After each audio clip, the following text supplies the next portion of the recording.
ಭಾರತ್ ಮಾತಾ ಕಿ, ಭಾರತ್ ಮಾತಾ ಕಿ. ಜಿಂದಾಬಾದ್ ಜಿಂದಾಬಾದ್, ಜಿಂದಾಬಾದ್ ಜಿಂದಾಬಾದ್. ಭಾರತ್ ಮಾತಾ ಕಿ, ಭಾರತ್ ಮಾತಾ ಕಿ. ಒಂದೇ ಒಂದೇ.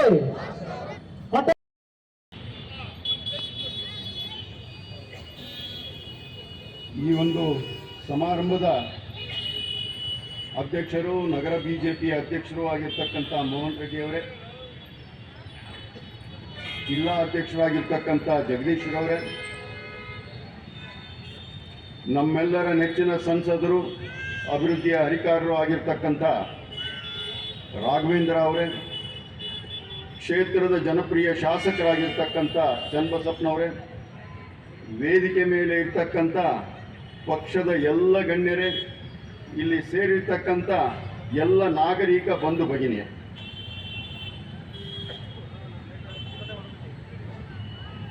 (2025) ಅನೇಕ ದೃಷ್ಟಿಯಿಂದ ಮಹತ್ವದ.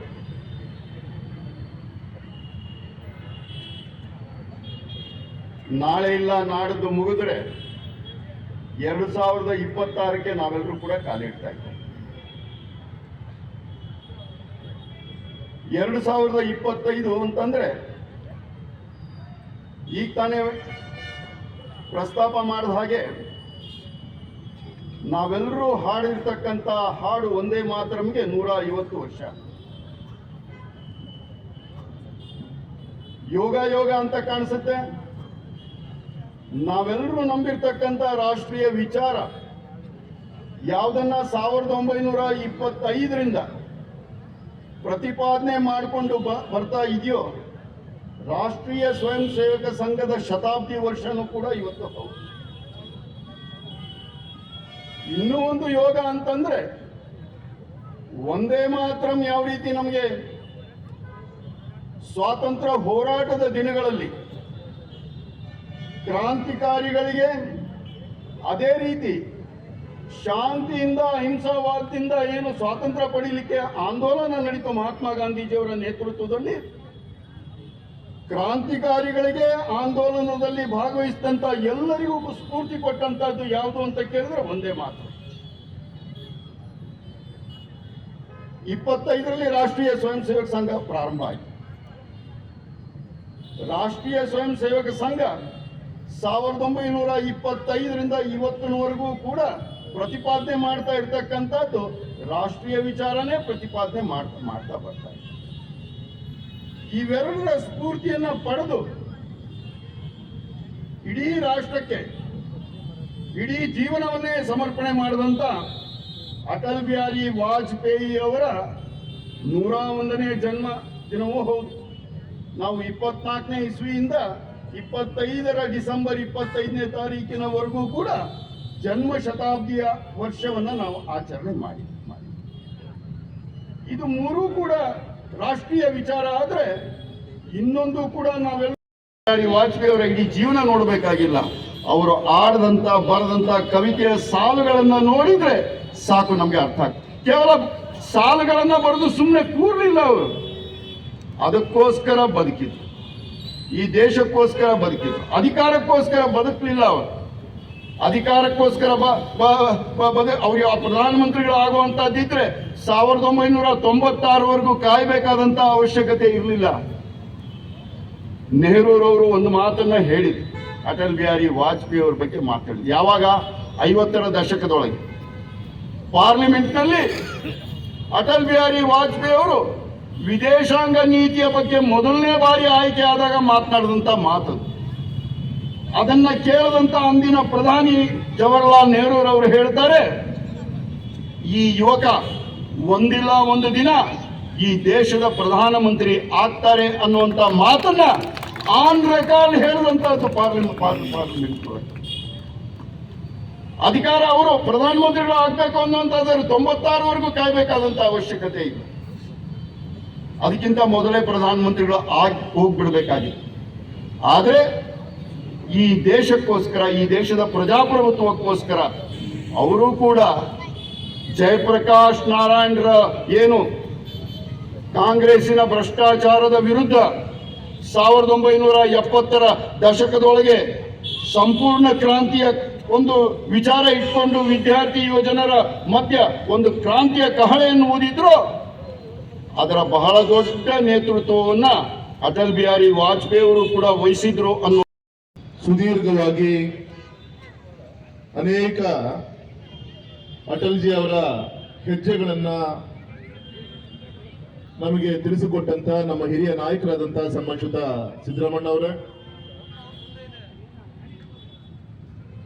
ನಮ್ಮೆಲ್ಲರ ಪ್ರೀತಿಯ ಶಾಸಕರಾದಂತ ಚನ್ನಬಸಪ್ಪನವರೇ, ಗೌರವಾನ್ವಿತ ನಗರ ಅಧ್ಯಕ್ಷರಂತ ಮೋಹನ್ ರೆಡ್ಡಿ ಅವರೇ, ಜಿಲ್ಲಾಧ್ಯಕ್ಷರಂತ ಜಗದೀಶ್ ಅವರೇ, ವೇದಿಕೆ ಮೇಲೆ ಆಸೀನರಾಗಿರುವಂತ ನಮ್ಮ ಹಿರಿಯರಂತ ಜ್ಞಾನೇಶ್ ಅವರೇ, ಪಕ್ಷದ ಎಲ್ಲ ಆತ್ಮೀಯ ಅನೇಕ ಜವಾಬ್ದಾರಿ ಹೊತ್ತಂತ ಎಲ್ಲ ಆತ್ಮೀಯ ಪದಾಧಿಕಾರಿಗಳೇ, ಪಕ್ಷದ ಮುಂಭಾಗದಲ್ಲಿ ಕೂತಂತ ಎಲ್ಲ ಆತ್ಮೀಯ ಶ್ರದ್ಧೆಯ ಕಾರ್ಯಕರ್ತ ಬಂಧುಗಳೇ, ಪತ್ರಿಕಾ ಮಾಧ್ಯಮದ ಸ್ನೇಹಿತರೆ, ನಮ್ಮ ಸಿದ್ದರಾಮಯ್ಯ ಅವರು ಮಾತಾಡ್ಬೇಕಾದಾಗ ಹಾಗೆ ಮೆಲ್ಕ್ ಹಾಕ್ತಾ ಇದ್ವಿ. ನಾವೆಲ್ಲ ಇಲ್ಲೇ DVS ಕಾಲೇಜಿನಲ್ಲಿ, ನ್ಯಾಷನಲ್ ಕಾಲೇಜಲ್ಲಿ ಓದ್ಬೇಕಾದಾಗ ಅಟಲ್ಜಿ ಸಾಕಷ್ಟು ಬಾರಿ ನಮ್ಮ ಶಿವಮೊಗ್ಗಕ್ಕೆ, ನಮ್ಮ ಶಿಕಾರಿಪುರಕ್ಕೆ, ನಮ್ಮ ಜಿಲ್ಲೆಯಲ್ಲಿ ಪ್ರವಾಸದ ಸಮಯವನ್ನು ಕೂಡ ಕೊಟ್ಟಿದ್ದಾರೆ. ಆ ಸಂದರ್ಭದಲ್ಲಿ ಒಂದು ಘೋಷಣೆ, ಕತ್ಲಲ್ಲೂ ಕೂಡ ಒಂದು ನಕ್ಷತ್ರ, ಅಂಧೇರೆ ಮೇ ಏಕ್ ಚಿಂಗಾರಿ ಅಟಲ್ ಬಿಹಾರಿ ಅಂತ ಹೇಳಿ ನಾವೆಲ್ಲ ಅವಾಗ ಘೋಷಣೆಯನ್ನ ನಾವೆಲ್ಲ ಕೂಡ ಹಾಕ್ತಾ ಇದ್ವಿ. ಅವತ್ತು ಕೂಡ ಕತ್ತಲ್ಲಿ ಒಂದು ನಕ್ಷತ್ರ ಯಾರು ಅಂದ್ರೆ ಅದು ನಮ್ಮ ಅಟಲ್ಜಿ ಅಂತ ಹೇಳಿ ಅಂತ ಒಂದು ದೊಡ್ಡ ಒಂದು ಘೋಷಣೆಯನ್ನ ನಮಗೆಲ್ಲರೂ ಕೂಡ ಒಂದು ಪ್ರೇರಣಾ ಘೋಷಣೆಯಾಗಿ ನಾವೆಲ್ಲರೂ ಕೂಡ ಕೇಳ್ತಾ ಇದ್ವಿ. ಅತ್ಯಂತ ಹೆಮ್ಮೆ ಅನ್ಸುತ್ತೆ, ಒಬ್ಬ ಕವಿಗಳಾಗಿ, ಪತ್ರಕರ್ತರಾಗಿ, ತತ್ವನಿಷ್ಠ ಅತ್ಯುತ್ತಮ ಸಂಸದೀಯ ಚಟುವಟಿಕೆ ಪಟುವಾಗಿ,